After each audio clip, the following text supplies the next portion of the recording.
함께 호세아 6장 말씀을 보시겠습니다. 호세아 6장. 제 성경 구약 성경 1262쪽입니다. 찾으셨으면 제가 6장 1절로 6절까지 말씀을 제가 읽겠습니다. 오라, 우리가 여호와께로 돌아가자. 여호와께서 우리를 찢으셨으나 도로 낫게 하실 것이요 우리를 치셨으나 싸매어 주실 것임이라. 여호와께서 이틀 후에 우리를 살리시며 제3일에 우리를 일으키시리니 우리가 그 앞에서 살리라. 그러므로 우리가 여호와를 알자. 힘써 여호와를 알자. 그의 나오심은 새벽 빛같이 일정하니 비와 같이 땅을 적시는 늦은 비와 같이 우리에게 임하시리라 하리라. 에브라임아, 내가 내게 어떻게 하랴? 유다야, 내가 내게 어떻게 하랴? 너희의 인애가 아침 구름이나 쉬 없어지는 이슬 같도다. 그러므로 내가 선지자들로 저희를 치고 내 입의 말로 저희를 죽였노니 내 심판은 바라는 빛과 같으니라. 6절 함께 드리겠습니다. 시작. 나는 인애를 원하고 제사를 원치 아니하는 변제보다 하나님을 아는 것을 원하노라. 아멘.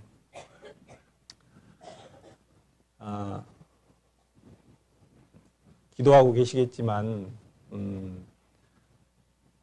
여러 지역에서 또 전도 집회가 진행되고 있고 또 하나님의 말씀이 전파되고 있습니다. 우리 안에 계신 성령께서는 우리의 기도를 통해서 그 일들을 하시고 또 하나님의 말씀을 전하는 자들에게 지혜를 주셔서 또 하나님께서 예비하신 영혼들을 위해서 그 일을 허락하신 줄로 믿습니다. 그래서 기도하고 계실 줄로 믿습니다. 오늘 말씀은 사실 이제 전도 집회가 끝나고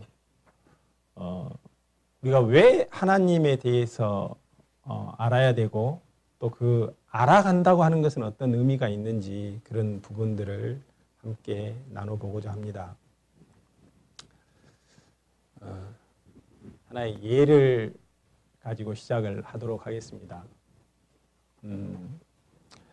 이른 아침에 아주 화름한 추리닝 차림으로 공원 벤치에 앉아있는 어떤 사람이 있다고 합시다. 지나가는 사람이 아침에 이렇게 길을 지나가다가 그 사람을 보고 지나치게 된 거예요. 자기도 모르는 사이에 어떤 말을 하냐면 에이 거지 새끼 아침부터 재수없네. 이 말을 이렇게 툭 던지고 지나가는 거예요. 거기 앉아있던 사람은 어떤 생각이 들었을까요? 노숙자일 수도 있겠죠. 근데 자기 신세가 한탄스럽잖아요. 근데 그런 말까지 들으니까 더욱더 비참하고 어쩌면 견디기 어려운 그런 마음이 될 수 있어요. 그런데 이 사람이 만약에 그 벤치에 앉아있는 사람이 100억을 가진 100억의 자산을 가진 조그만 회사의 사장님일 수도 있다는 거예요. 근데 이분이 어제 출접대를 하고 너무 이제 피곤한데도 아침 운동을 하기 위해서 아침에 나와서 그 공원에서 운동을 했어요. 너무 지치는 거예요. 그래서 그 의자 끝에 풀썩 주저앉아서 힘없이 주저앉아 있는 거죠. 그 모습을 보고 지나가는 사람이 이제 똑같은 얘기를 한 거죠. 에이, 거지 새끼. 이 사람의 반응이 어땠을까요? 이제 뭐 들었으니까 저런 미친놈. 그리고 더 이상 대꾸를 할 가치가 있어요, 없어요? 할 이유가 없죠. 왜? 왜 대꾸를 할 이유가 없어요? 나는 거지가 아니기 때문에 그렇다는 거예요. 우리는 외부에서 들려지는 말들이나 환경에 의해서 많은 스트레스를 받아요. 그런데 이것들은 우리의 내면에 어떤 자원을 가지고 있느냐에 따라서 그 스트레스의 강도는 완전히 다르다는 것이죠. 그러니까 이 사람은 전혀 스트레스를 받을 이유가 없는 거죠. 그냥 지나가는 말로 별 사람 다 있네? 이렇게 하고 지나갈 수 있다는 거예요. 여러분은 어떤 자원을 가지고 계십니까? 가끔 저는 이제 영업사원들을 만나게 됩니다. 영업사원들이 늘 요구를 해요. 이번 주말에 좀 공 한번 치시죠? 이렇게 얘기를 합니다. 저는 관심 없습니다. 저는 공을 치지 않습니다. 그리고 주말에는 저에게는 더 소중한 일이 있습니다. 라고 얘기해요. 아니면 이제 밥을 함께 하시든지 술을 한번 같이 하시면 안 될까요? 저는 술과 담배를 하지 않습니다. 저는 술, 담배, 오락을 좋아하지 않습니다. 이렇게 얘기를 해요. 그리고 어떤 눈으로 바라보는지 아세요? 이 사람이 그러면 세상을 무슨 재미로 살아가지? 그러나 그런 것들에 전혀 마음을 뺏길 필요가 없다는 거예요. 내 안에는 훨씬 더 놀라운 자원이 있기 때문에 그렇다는 것이죠. 어떤 사람들은 은행에 내가 부어놓은 적금이 만기가 돼갈 때, 또 내 자식이 좋은 대학에 입학을 했을 때, 또는 좋은 직장에 취직하게 됐을 때, 그것이 자기에게 어떤 자원이라고 생각하고 자랑거리가 되는 것이죠. 세상에 있는 동안은 그것이 유용할 수도 있겠죠. 그러나 이것은 결코 영원한 자원이 나에게 될 수는 없다는 것입니다. 우리가 사도행전 2장 38절 말씀에 보시면 너희가 회개하여 각각 예수 그리스도의 이름으로 세례를 받고 죄사함을 얻으라. 그리하면 뭘 선물로 준다고요? 성령을 선물로 받으리니, 이렇게 되어 있습니다. 여러분 안에 성령이 계십니까? 아멘. 하나님의 뜻으로라는 얘기는 하나님께서 우리에게 약속을 하셨고 또 하나님께서 계획을 하셨다는 거예요. 하나님의 뜻에 의해서 예수 그리스도를 우리에게 보내주셨어요, 이 땅에. 그리고 우리 죄를 그에게 담당시키시고 그를 십자가에 그 죄 때문에, 내 죄 때문이죠. 우리 죄 때문에 죽게 하시고 이제 장사한 지 사흘 만에 다시 살려내셔서 우리의 구세주가 되게 하셨다. 이 사실을 믿는 자에게 보증으로 성령을 우리에게 보내주셨다는 사실이에요. 그러니까 우리가 그 사실을 믿고 성령을 받았다는 것이죠. 이것은 어떤 내 감정이나 느낌에 의해서 할 수 있는 걸까요? 그렇지 않죠. 이건 단지 하나님의 약속이고 우리가 그 사실을 믿었을 때 그 약속에 근거해서 우리에게 찾아오셨다는 거예요. 그러니까 내가 내 어떤 느낌이나 감정으로 이분이 계시고 이분이 어떤 분인가 알려고 한다고 해서 알아지지가 않는다는 것이죠. 그래서 우리는 이 성경을 통해서, 말씀을 통해서 그분을 알아가게 된다는 사실입니다. 본문 말씀입니다. 6장 3절 말씀을 다시 보시겠습니다. 그러므로 우리가 여호와를 알자. 어떻게 알자? 힘써 여호와를 알자. 이렇게 되어 있습니다. 우리는 내 안에 있는 자원이 어떤 자원인지를 알아야 된다는 거예요. 또 못지않게 이 자원을 어떻게 우리가 사용하는지를 알아야 된다는 것이죠. 요즘 휴대폰 다 가지고 계시죠? 휴대폰이 싸요, 비싸요? 덩치에 비해서 엄청나게 비싸요, 그죠? 비싼 휴대폰을 하나 샀다고 합시다. 멋진 휴대폰을 샀어요. 아이폰이 10년 됐답니다. 10주년 기념으로 아이폰 10을 출시를 하는데 11월 24일인가 출시를 한답니다. 가격이 어느 정도 될 것 같아요? 163만 원이랍니다. 그런데 멋진 휴대폰을 샀는데 내가 사용하는 것은 전화를 걸고 받고 사진을 찍고 보고 그리고 조금 더 나아가면 카톡을 하고 밴드를 하는 거예요. 끝. 더 이상 사용할 게 없어요. 근데 굳이 이렇게 비싼 핸드폰을 살 필요가 있어요, 없어요? 이게 다라면. 살 필요가 없겠죠. 물론 폼해주고 폼에 사는 사람은 폼 때문에 살 수는 있어요. 그러나 용도가 그게 다라면 굳이 이렇게 비싼 핸드폰을 사지 않아도 얼마든지 그것을 충족시켜 줄 수 있는 핸드폰들이 많이 있다는 것이죠. 핸드폰은 엄청난 기능을 가지고 있습니다. 요즘은 뭐 전자결제도 다 그걸로 하죠. 회사 업무도 메일을 보내고 받고 여러 가지 업무들을 핸드폰을 가지고 수행을 해요. 또 건강관리도 해줍니다. 제가 핸드폰을 들고 다니면 그날 하루 동안 걸었던, 예전에는 만보기 차고 다니는 사람이 이렇게 있었잖아요. 근데 얘는 지가 알아서 감지를 해요. 그리고 몇 층 계단을 올라갔는지도 확인할 수 있어요. 내가 얼마나 걸었는지, 몇 킬로를 걸었는지, 몇 걸음을 뗐는지, 몇 계단을 올라갔는지까지 다 체킹이 된다는 거예요. 그냥 볼 수 있어요. 어플을 통해서 얼마든지 그런 기능들은 다 누릴 수가 있다는 거예요. 그것뿐이겠어요? 근데 물론 뭐 쇼핑도 하고 여러 가지 일들을 하겠죠. 근데 이것들은 우리가 어떤 기능을 가지고 있는지 알아야 된다는 거예요.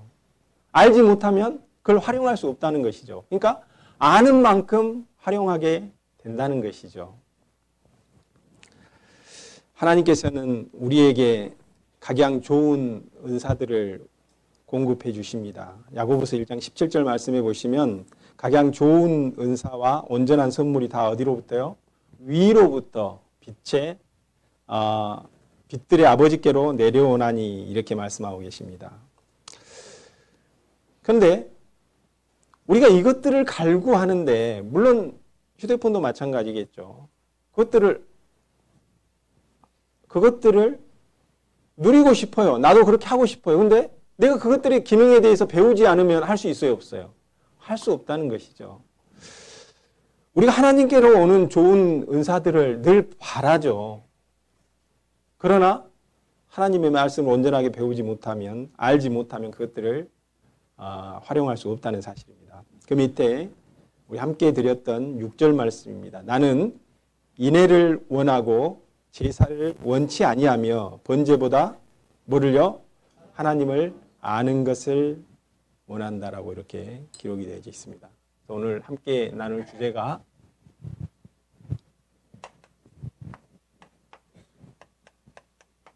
힘써 알자라는 주제로 이렇게 나누기를 원합니다. 우리가 결코 율법을 지켜서 하나님께 갈 수 없다는 사실은 너무나 잘 알고 계십니다. 오직 예수 그리스도의 공로로만 우리가 천국에 갈 수 있다는 사실을 잘 알고 있습니다. 그래서 교회에 봉사를 하고 처음에 교회에 오면 그렇거든요. 이제 구원받고 오신 분들 또 잘 나오지 않다가 이렇게 오신 분들 처음에 오면 뭔가 어색하잖아요. 가만히 앉아있기에. 그래서 뭔가 해야 되나 이렇게 느껴진다는 거죠. 그러나 교회 봉사를 하고 헌신을 하고 하는 일은 반드시 필요한 일입니다. 그렇지만 그게 먼저가 아니라는 것이죠. 먼저 해야 될 일은 우리가 하나님을 알아가는, 하나님을 배우는 일이 먼저라는 사실입니다. 누가복음을 함께 보시겠습니다. 누가복음 10장을 보시겠습니다.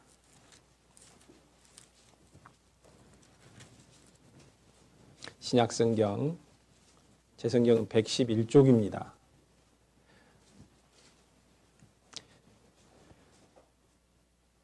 (38절부터) 말씀을 제가 읽겠습니다. 42절까지 읽겠습니다. 저희가 길 갈 때에 예수께서 한 촌에 들어가심에 마르다라 이름하는 한 여자가 자기 집으로 영접하더라. 그에게 마리아라 하는 동생이 있어 주의 발 아래 앉아 그의 말씀을 듣더니 마르다는 준비하는 일이 많아 마음이 분주한지라. 예수께 나아가 가로되 주여 내 동생이 나 혼자 일하게 두는 것을 생각지 아니하시나이까? 저를 명하사 나를 도와주라 하소서. 어찌 보면 당연한 일처럼 보여져요. 귀한 손님이 오셨잖아요. 그러니까 그에게 대접을 하고 하는 일이 먼저 이 세상의 예의로 보면 당연해 보이는 거죠. 그럼 동생은 그 일을 돕지 않고 그 손님 앞에 앉아서 가만히 있는 거예요. 이 모습이 마르다가 볼 때는 합당치 못한 것이죠. 그래서 예수님께 내 동생이 함께 일하지 않고 거기 앞에 앉아 있는데 좀 얘기 좀 해주세요. 같이 빨리 도와서 준비할 수 있도록 이렇게 얘기하고 있는 것이죠. 41절부터 한번 보겠습니다. 주께서 대답하여 가라사대 마르다야 마르다야 내가 많은 일로 염려하고 근심하나 그러나 몇 가지만 하든지 혹 한 가지만이라도 족하니라. 마리아는 이 좋은 편을 택하였으니 빼앗기지 아니하리라 하시니라. 그러니까 하나님이 보실 때는 좋은 편이라고 말씀하시고 하나님을 알아가는 것, 이것이 가장 좋은 편이다. 지금 마리아는 그것을 선택했다라고 이렇게 얘기해 주고 계시는 것입니다. 우리가 하나님을 알아간다고 하는 것은 하나님을 알게 되면 가장 먼저 우리에게 느껴지는 감정이 뭘까요? 그것은 감사라는 거예요. 감사하는 자가 하나님을 기쁘시게 할 수 있는 것이죠.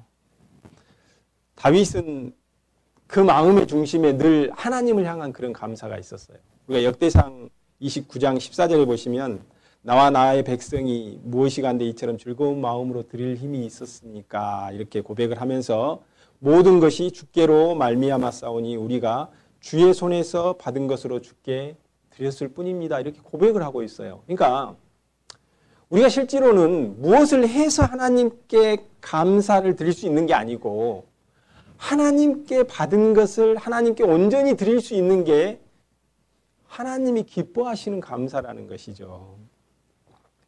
감사하는 자만이 하나님의 것을 받아서 하나님께 온전히 드릴 수 있다는 것이죠.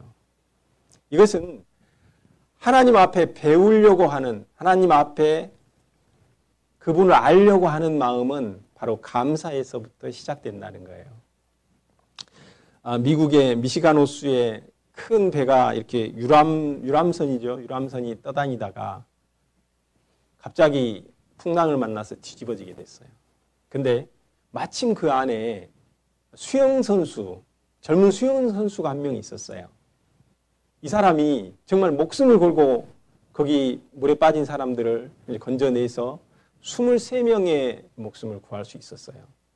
그래서 대서특필이 됐죠. 막 신문에 나고.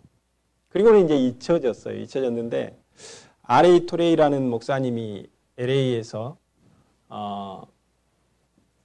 부흥회라고 하죠. 부흥회를 하는데 마침 이 사람이 거기에 오게 된 거예요. 근데 이미 나이가 60이 넘어서 이제 백발이 성성한 모습으로 그렇게 앉아 있었던 것이죠. 이제 그 사실을 알고 설교가 끝나고 나서 물어봤어요. 그분한테.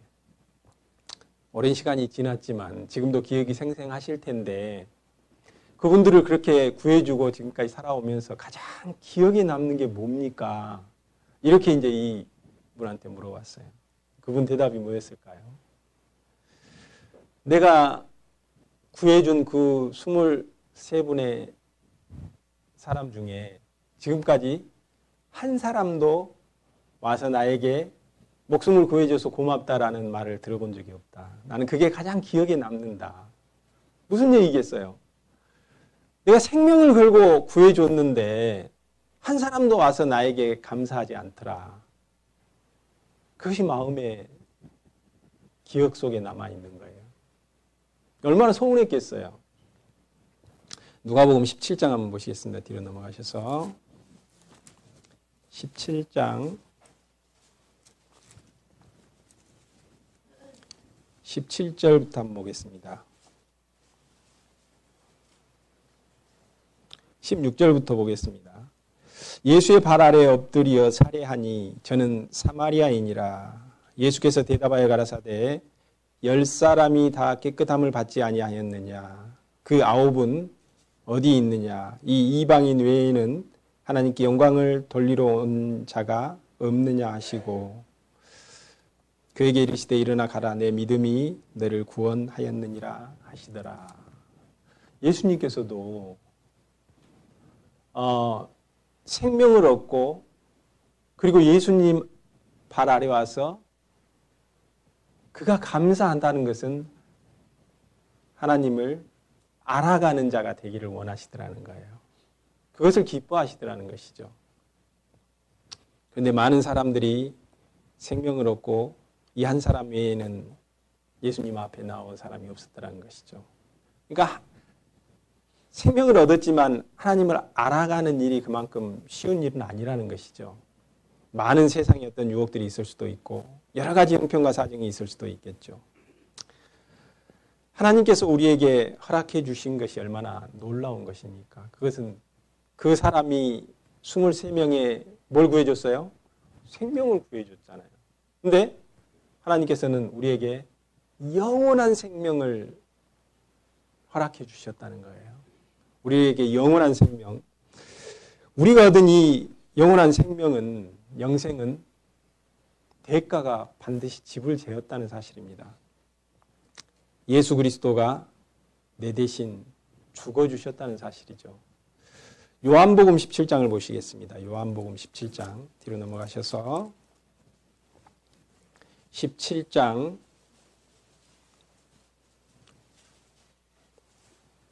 영생이 무엇인가? 자, 3절 말씀, 17장 3절 말씀입니다. 함께 드리겠습니다. 시작. 영생은 곧 유일하신 참 하나님과 그의 보내신 자 예수 그리스도를 뭐 하는 거라고요? 아는 것이다. 이렇게 성경이 기록하고 있습니다. 그렇다면 이제 또 생각합시다. 안다는 건 뭘까요? 또 안다고 하는 것은 어떤 것일까요? 어느 날 제가 저희 동네에서 동네 식당에 몇 사람과 함께 식사를 하러 갔어요. 근데 거기서 마침 아는 분을 만난 거예요. 인사를 건넸어요. 옆에 있던 사람이 어떻게 아는 분이에요? 이렇게 물어보는 거예요. 전에 헬스장에 다닐 때 가끔 이렇게 보시던 분이라고 이렇게 얘기를 했어요. 아는 사람 맞죠? 그렇죠. 아는 사람이니까 인사를 했죠. 그런데 여기서 얘기하는 것은 이런 알미라고 하는 것을 얘기하는 게 아니라는 것이죠. 관계를 말하는 것이죠. 최소한 직장 상사, 아는 사람이지만 이 사람은 내 삶에 관계가 돼요. 영향을 주고 받는 사이란 말이에요. 이것을 아는 관계다 이렇게 얘기할 수 있는 거예요. 여기서 성경에서 얘기하고 있는 아는 관계. 어떤 영향을 미치고 그 영향으로 인해서 내 삶에 영향을 받는 관계, 그런 관계가 되는 것이죠. 요즘은 직장에서 실적 평가가 이루어지는 그런 시기입니다. 그죠? 그래서 위에 분들 눈치를 많이 보죠. 좋은 회사들은 또 위에 분들을 밑에 사람들이 평가를 하기도 해요. 아무튼 좋은 평가를 받으려면 어떻게 해야 될까요? 평가하는 사람의 성향을 알아야 되겠죠. 그래서 팀장이나 아니면 임원, 본부장의 성향이 어떤지를 알아야 거기에 입맛에 맞게 일을 할 거 아니에요. 그럼 마음에 들면 좋은 평가를 줄 것이고 아무리 일을 잘해도 그 사람의 성향이나 의도하는 바에 반해서 일을 하면 좋은 평가를 받기는 어렵겠죠. 우리가 예수님을 안다고 하는 것은 그분에 대해서 온전하게 알았을 때 기쁘시게 할 수 있는 것이고 또 예수님을 안다고 하는 것은 예수님과의 나와의 관계가 또 영향이 미친다는 사실이에요. 그래서 주님의 말씀이 내 삶에 직접적으로 어떤 영향을 끼칠 수 있었을 때 우리는 그분을 알아간다라고 얘기할 수 있는 것이죠. 어느 날 저희 자매가 일 때문에 만난 사람들하고 약속이 있다 하더라고요. 그래서 좀 주저하면서도 또 이제 만나기로 했기 때문에 이렇게 만나야 되는 약속을 정한 것 같아요. 그래서 며칠 전부터 어디서 만나나 또 그 장소도 체크도 하고 또 교통편이나 또 이런 부분들도 이렇게 체크를 하고 있었어요. 그래서 이제 마침 이제 그 날이 된 거죠. 딱 만나러 가야 되는데 아침에 전화를 한 통 받았어요. 신방을 가야 된다는 전화를 받은 것이죠. 그런 저한테 문자가 딱 오기를 나는 어쩔 수 없이 죽게 매인 사람인가 보네 하고, 만약에 그 모임에 갔으면 영향을 받지 않는 사람이겠죠. 그래서 신방을 갔으면 영향을 받고 있는 게 되는 것이죠. 빌립보서 3장을 보시겠습니다. 3장 7절 말씀부터 보겠습니다. 여기도 제가 읽겠습니다. 7절부터 12절까지 말씀을 제가 읽겠습니다. 그러나 무엇이든지 내게 유익하던 것을 내가 그리스도를 위하여 다 해로 여길 뿐더러 또한 모든 것을 해로 여김은 내 주 그리스도 예수를 아는 지식이 가장 고상함을 인함이라. 내가 그를 위하여 모든 것을 잃어버리고 배설물로 여김은 그리스도를 얻고 그 안에서 발견되려 함이니 내가 가진 의는 율법에서 난 것이 아니오 오직 그리스도를 믿음으로 말미암은 것이니 곧 믿음으로 하나님께로서 난 의라. 내가 그리스도와 그 부활의 권능과 그 고난의 참여함을 알려하여 그의 죽으심을 본받아 어찌하든지 죽은 자 가운데서 부활에 이르려 하노니. 12절 말씀 함께 드려보겠습니다. 내가 이미 얻었다 함도 아니요 온전히 이루었다 함도 아니라 오직 내가 그리스도 예수께 잡힌 바 된 그것을 잡으려고 쫓아가노라. 우리가 그리스도를 알아간다고 하는 것은 그분께 잡히게 되고 그분께 속하게 되고 또 그분의 영향권 안에 들어가게 된다는 것을 의미하고 있다는 사실입니다. 여기 보니까 고상하다 그랬어요. 주님을 아는 지식이 세상의 지식보다 고상하다 이렇게 얘기하고 있어요. 고상하다는 건 뭘까요? 품격이 더 높다는 것을 얘기하고 있어요. 반대말이 뭐예요? 저속하다. 품격이 낮고 그리고 속되다는 것을 얘기하고 있는 것이죠. 결국은 세상 지식이 저속하다 이 얘기를 하고 싶은 거예요. 세상 사람들 만나면 뭐 얘기하겠어요? 뻔하죠. 자식 자랑 아니면 남편 흉 아니면 남편 자랑. 세상 지식은 더할수록 바빠집니다. 사람을 바쁘게 만들어요. 그리고 세상 지식은 더할수록 더 많은 욕망을 갖게 되고 그것을 쫓아 살아가게 된다는 것이죠. 다니엘서 12장 4절 말씀해 보시면 다니엘아 마지막 때까지 이 말을 간수하고 이 글을 봉합하라. 많은 사람이 빨리 왕래하며 뭐가 더한다고요? 지식이 더할 것이다 이렇게 얘기하고 있어요. 마지막 때가 되면 지금 이 시대가 마지막 때잖아요. 세상 지식이 넘치고 이제 뭐 4차 산업혁명 이렇게 얘기하고 있어요. 그 중에 하나가 뭘까요? 빅데이터예요. 빅데이터. 엄청난 지식을 가공을 해서 이제 그게 먹거리가 되고 세상에 많은 것들을 변화시킨다는 것이죠. 마지막 때는 하나님을 알려고 하는 자가 적다는 거예요. 상대적으로. 그것이 우리에게 보여주는 징표 중에 하나입니다. 그래서 하나님을 알려고 하지 않아 사람들이. 세상에 지식이 넘치고 또 그것들이 보암직하고 그것을 쫓아간다는 것이죠. 그 욕망에 허우적거리고 그리고 다 채워지지 않기 때문에 늘 불만족스럽고 그런 모습으로 살아갈 수밖에 없다는 것이죠. 이런 세상의 어떤 지식들은 욕심을 이루고 욕망을 이루기 때문에 오히려 하나님과 자꾸 멀어지게 하는 원인이 되는 것이죠. 그리고 이런 지식이 더할수록 하나님을 알려고 하지 않는다는 것입니다. 세상 지식은 전도서 1장 18절 말씀에 나와 있듯이 지식을 더하는 자는 근심도 더하느니라 이렇게 돼 있어서 사실은 세상 지식이라는 게 뭐겠어요? 우리에게 어떤 필요들을 계속 가공을 해내는 거죠. 그리고 그 필요들을 다 채울 수 없기 때문에 우리는 늘 부족한, 그러니까 이런 풍요 속에서 우리는 그 빈곤함에 빠질 수밖에 없는 것이 현실이라는 사실입니다. 그래서 사도 바울은 이것들을 여기 다시 한번 보실까요? 8절 말씀.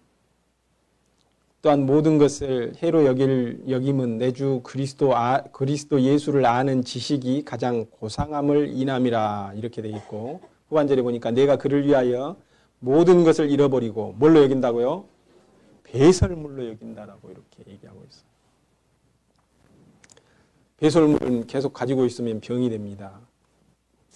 잘못된 지식은요, 우리에게 어떤 세상 것들이나 이런 것들이 섞여지게 되면 그런 잘못된 지식들은 결국 고집과 아집을 만들어냅니다. 그래서 늘 불평하고 불만족스러워하고 그리고 어떤 것들을 평가하려고 하고 이런 것들에 익숙해지다 보면 스스로 자기의 신앙이 병들 수밖에 없어요.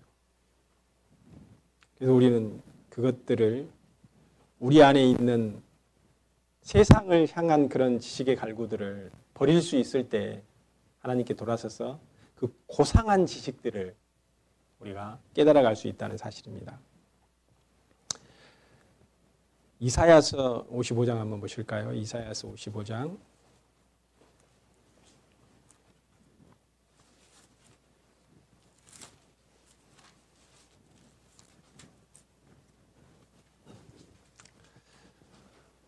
찾았으면 8절 말씀부터 한번 보겠습니다.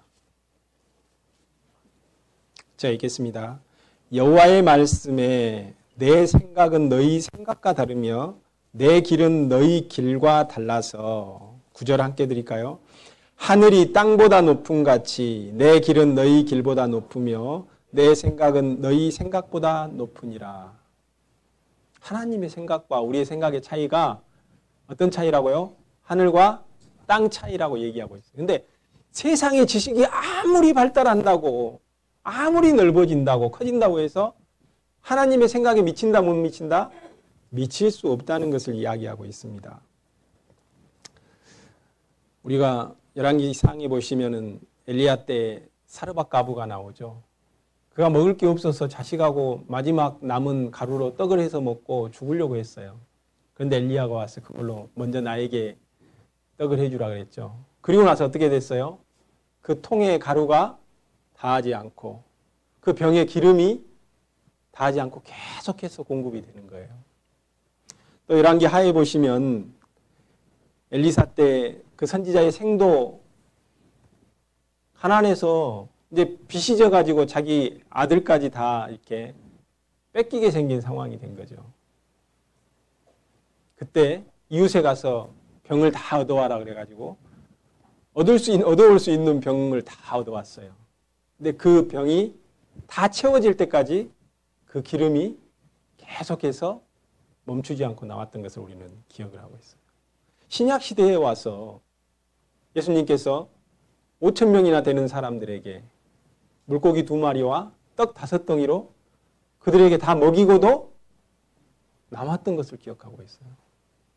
또 예수님께서는 죽었던 사람을 살려내기도 하시고 또 병들었던 사람들을 온전하게 고치기도 하시고 많은 기적들을 보여주셨어요.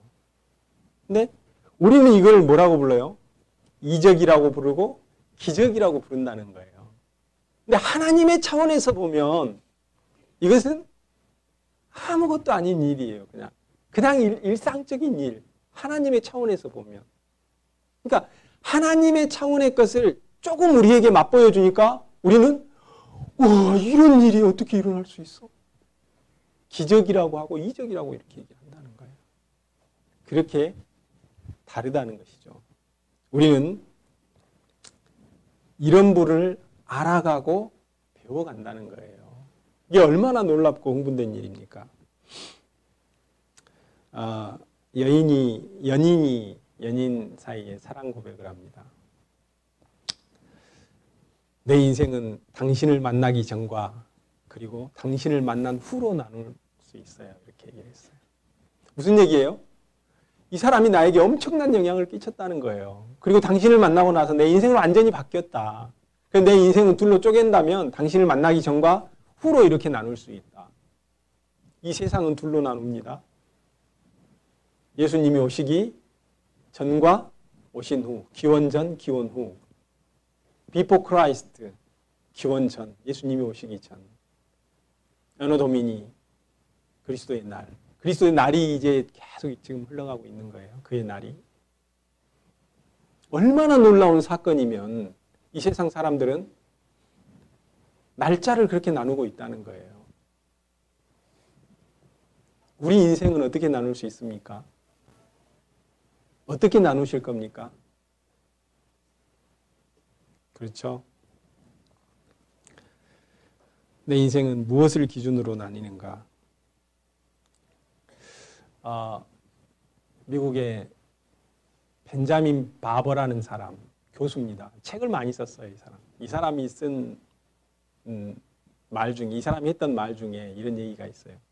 나는 세상을 나눌 때에 가난한 자, 부자, 아니면 실패한 자, 아니면 성공한 자, 난 이렇게 나누지 않는다.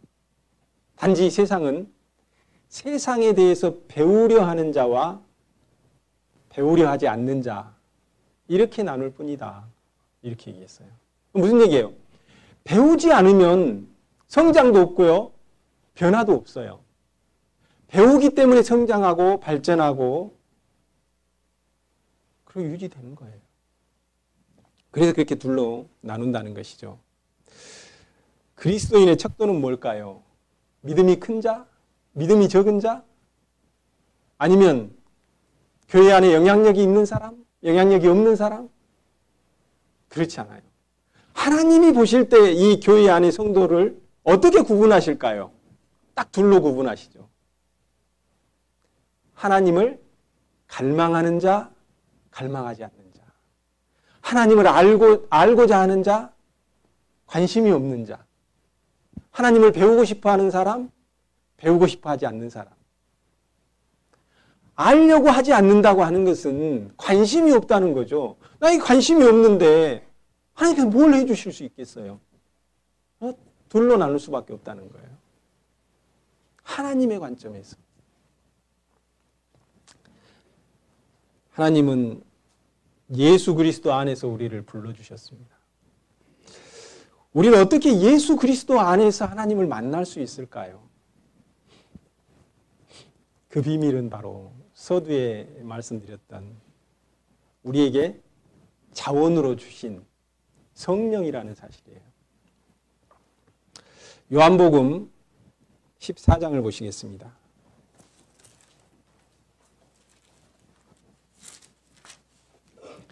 요한복음 14장 16절부터 보겠습니다. 신약성경 173쪽입니다.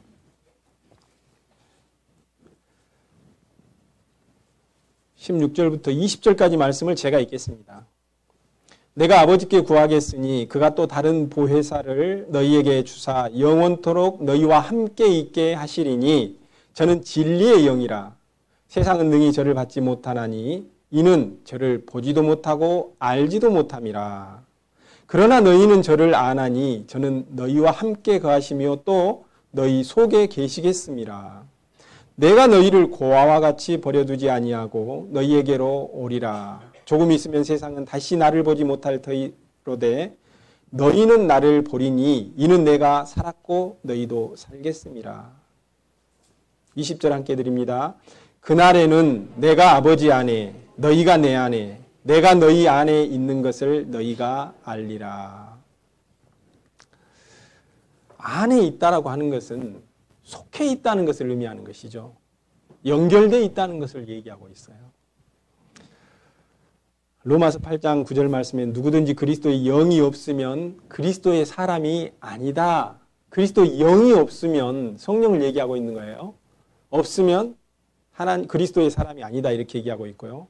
고린도전서 12장 3절 말씀에는 성령이 아니고서는 누구든지 예수를 주시라 할 수 없다. 그러니까 우리가 예수님을 나의 주님, 나의 주인 이렇게 부를 수 있는 것은 성령을 통해서 가능하다. 이렇게 얘기하고 있어요. 그러니까 성령은 다시 말해서 연결고리가 되고 있다는 거예요. 연결해주는. 창세기 1장 26절에 보시면 우리가 우리의 형상을 따라 이렇게 얘기하고 있어요. 우리 사람을 만들 때 하나님의 형상을 따라 그런데 우리가 우리의 형상을 따라 이렇게 얘기하고 있다는 거예요. 그러면 한 분이에요? 여러분이에요? 성부, 성자, 성령. 여러분을 얘기하고 있는 거예요. 우리라고 했기 때문에 이것은 창세 때에 성령께서도 함께 일하셨다는 것을 알 수 있어요. 여기에 계셨다는 걸 우리가 인지할 수 있잖아요. 2장 7절 창세기 2장 7절에는 흙으로 우리를 빚으셨다고 그랬는데 흙으로 우리를 만들고 생기를 그 코에 불어넣으시니 생명이 된지라 이렇게 돼 있어요. 생기가 뭐겠어요? 생명인 거죠. 그 생명이 바로 성령께서 우리 안에 오셨다는 것을 얘기할 수 있어요. 생명으로 오셨다는 걸 알 수 있고요. 마태복음 3장 16절에는 예수님께서 이제 세례를 받기 위해서 침례죠. 요한에게 나아갑니다. 그리고 요단강에서 침례를 받으시죠. 물에 들어갔다가 나오실 때 성령이 비둘기처럼 그에게 오셨어요. 그래서 예수 그리스도 안에 성령께서 오셔서 함께 일을 하셨다는 것이죠. 사도행전 2장 33절에는 하나님이 오른손으로 예수를 높이시며 그가 약속하신 성령을 아버지께 받아서 이렇게 얘기하고 있어요. 너희 보고 듣는 이것을 부어주셨느니라. 그러니까 예수님께서 성령을 아버지께 받아서 우리에게 부어주셨다 이렇게 이야기하고 있어요.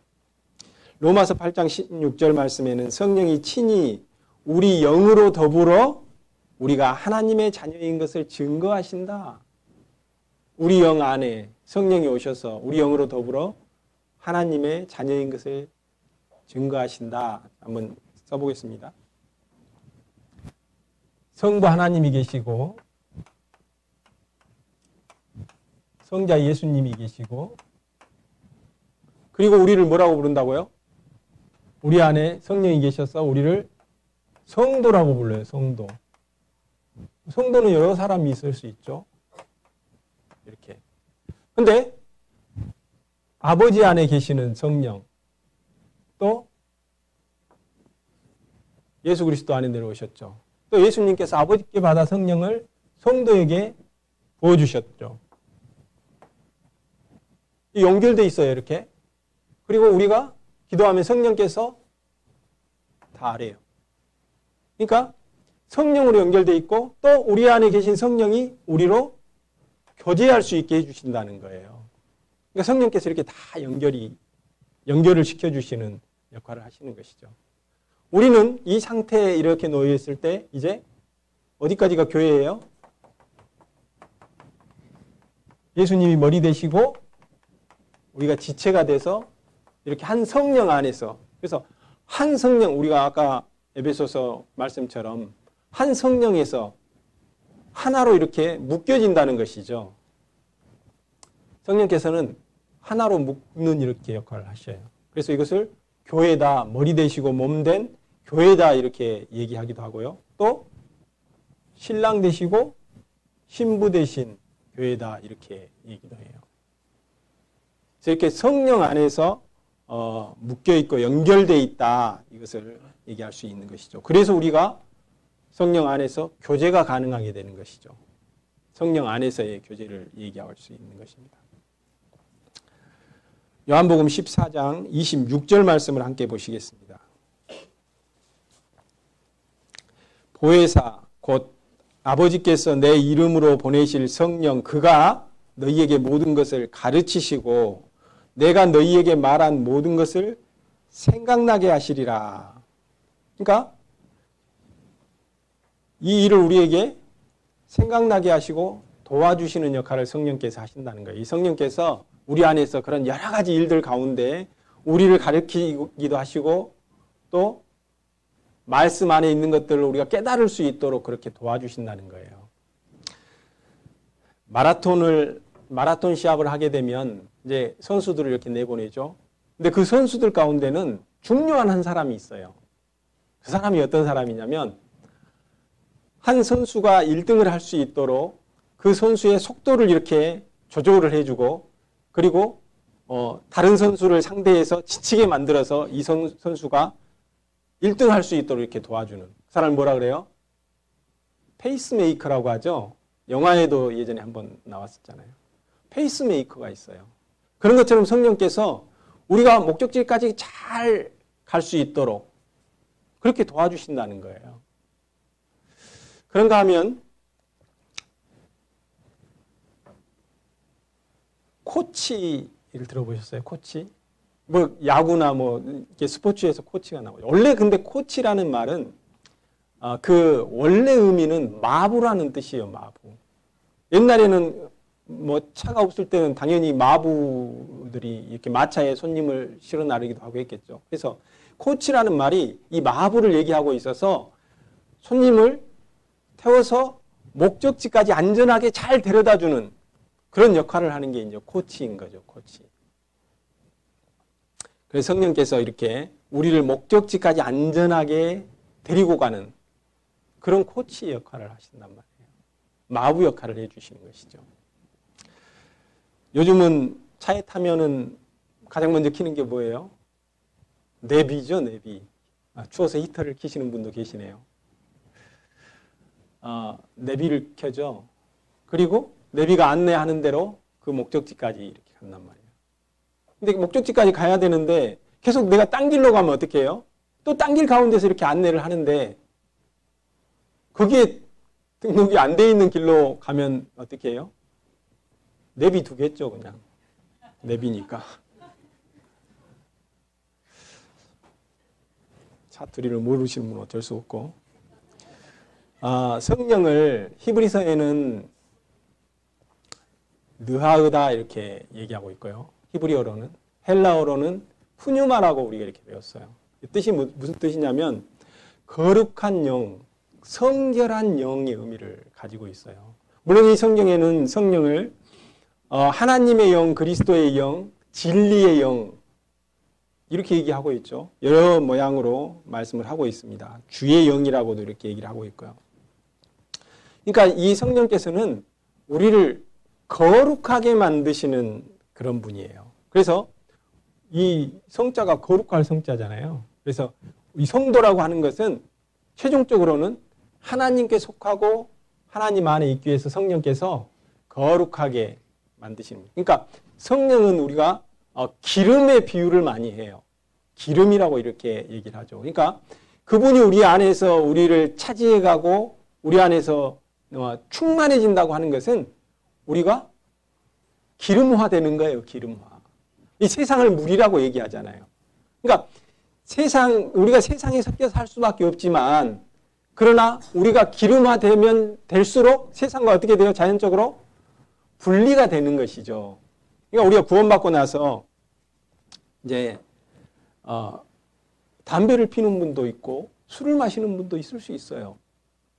그런데 우리가 하나님을 알아간다고 하는 것은 그분이 우리 안에 채워진다고 하는 것이잖아요. 가장 먼저 갈등이 뭐겠어요? 내가 이제 구원받았으니까 술도 끊고 담배를 끊어야 되는데 억지로 하는 게 쉬워요, 어려워요? 어려운 일이에요. 이미 박혀있기 때문에 그게 쉬운 일이 아니에요. 그러나 노력은 하겠죠. 그렇지만 우리가 하나님을 알아가면 그분이 내 안에 오셔서 내 안에 채워지면 이것들을 내가 막 끊으려고 하지 않아도 자연스럽게 싫어지는 거예요. 그러니까 우리가 기름화된다는 것은 물에 이렇게 들어가 있으면 기름은 물에 떠요, 가라앉아요? 물에 뜨죠. 그래서 자연스럽게 분리가 돼버리는 거예요. 그러니까 내가 어떤 노력에 의해서 되는 게 아니고 분리가 되는 게 아니고 내 안에 내가 하나님을 알아가고 성령을 알아가면 알아갈수록 내 안에 그것들이 기름이 채워져서 그냥 둥둥 뜨게 되고 자연스럽게 분리가 된다는 거예요. 우리가 신앙을 해간다고 하는 것은 이것을 이야기하고 있는 것입니다. 14장 27절 말씀 함께 보시겠습니다. 27절 말씀 함께 들어볼까요? 평안을 너희에게 끼치노니 곧 나의 평안을 너희에게 주노라. 내가 너희에게 주는 것은 세상이 주는 것 같지 아니하니라. 너희는 마음에 근심도 말고 두려워하지도 말라. 이렇게 말씀하고 있습니다. 그래서 우리가 하나님께 받아서 누리는 것, 또 하나님께 받아서 우리가 하나님을 알고 하나님께 받아서 행하는 것들은 어려운 게 아니라는 거예요. 그건 쉬운 거라는 것이죠. 그것들을 통해서 우리의 삶이 변화되어지고 우리가 하나님께 더 가까이 나아가게 된다는 것입니다. 하나님을 아는 지식, 아까 본문 보셨던 그 호세아서 4장 6절 말씀에 보시면 내 백성이 지식이 없음으로 망하는도다 이렇게 말씀하고 계셔요. 그러니까 하나님을 멀리하고 하나님과 상관없는 길로 가고 내가 아무리 하나님을 부를지라도 하나님에 대해서 알지 못하면 결국 그것은 망하는 길이고 하나님과 멀어지는 길이 될 수밖에 없다는 것을 성경은 이야기하고 있습니다. 우리에게 허락해 주신 지난 집회를 통해서도 또 하나님께서 귀한 성도들을 불러주셨고 뿐만 아니라 우리 모든 성도들이 내가 하나님을 알아가는 일에 게으를 때는 없었는가 이런 부분을 돌아보기를 원합니다. 그래서 우리가 평생을 두고 알아가야 될 분이 바로 우리 주님이시고 또 그분을 아는 만큼 우리는 이기는 삶을 또 평강 가운데 하나님께서 우리에게 허락해 주시는 것을 누리는 삶을 살아갈 수 있다는 것입니다. 궁극적으로는 안다라고 하는 것은 우리가 그 아는 것에 일부분이 되어 간다는 거예요. 그분을 온전히 알면 우리는 온전히 그분의 한 부분이 될 수 있다는 것이죠. 그래서 안다라고 하는 것은 우리가 주님을 안다라고 하는 것은 주님의 일부가 되어가고 주님이 내 안에 온전하게 그분의 것으로 채워지는 어떤 의미인지 잘 아시죠? 우리가 이제 많이 들어왔기 때문에. 그래서 이러한 부분들은 계속 말씀 가운데서 선포되고 있고 또 당연히 말씀과 기도를 통해서 또 교제와 예배를 통해서 우리가 그렇게 주님을 알아가는 그런 신앙을 하고 있습니다, 사실은. 그래서 이제 새로 구원받으신 분들이 왜 하나님을 알아가야 되고 알아간다는 것이 어떤 의미인가 하는 것을 함께 나누고자 오늘 말씀을 준비했습니다. 함께 기도하고 마치도록 하겠습니다. 기도하겠습니다.